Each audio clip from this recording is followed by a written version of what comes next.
Kagulo na. Kagulo na sila din. Kagulo ko dami.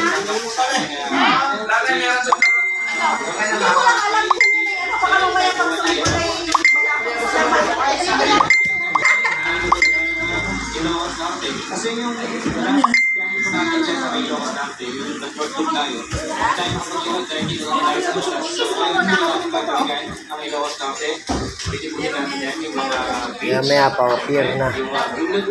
Kakain na. yan, sasubukan natin, di mo din ang Yan, may na niya nakatayo. wala natin ang solution na nakakagawa natin na 2 days.